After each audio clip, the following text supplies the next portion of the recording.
এই নেন ম্যাডাম, আপনার ফুচকা বানানো হয়ে গেছে। আচ্ছা দেন তাহলে, আপনার ফুচকাগুলো তো অনেক ভালো লাগতেছে, আর একটা দেন। এই নেন ম্যাডাম, আর একটা ফুচকা তাহলে আপনার। আরে ফুচকালা ভাই, কি অবস্থা, কেমন আছো? এই তো ভাই ভালো। আরে তাহলে আমাকে কয়েকটা ফুচকা খাওয়াও তো। আচ্ছা ভাই ঠিক আছে, এই নেন আপনার ফুচকা। আচ্ছা দাও তাহলে ফুচকা। আমার তো তোমার ফুচকাগুলো খেতে অনেক মজা লাগে, সেই জন্য তো তোমার ফুচকার কোনো আমি প্রশংসা করে শেষ করতে পারবো না। আরে তোমার ফুচকাগুলো তো খাওয়া শেষ, এবার বলো তোমার ফুচকার দাম হয়েছে কত টাকা? আরে ভাই 30 টাকা হয়েছে।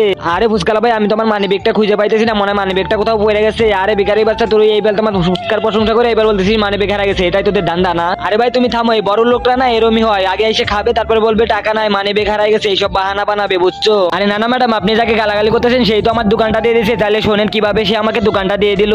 খেলা এই সাদা কালা সাবস্ক্রাইব বাটনটা টিপে দিয়ে সাবস্ক্রাইব করবে, তার মা বাবা যেন 100 বছর বেঁচে থাকে, আমি দোয়া করে দিলাম। আর যারা এই ভিডিওতে একটা লাইক আর একটা কমেন্ট করবে তাদের মনে আশা যেন পূরণ হয়ে যায়, আমি দোয়া করে দিলাম।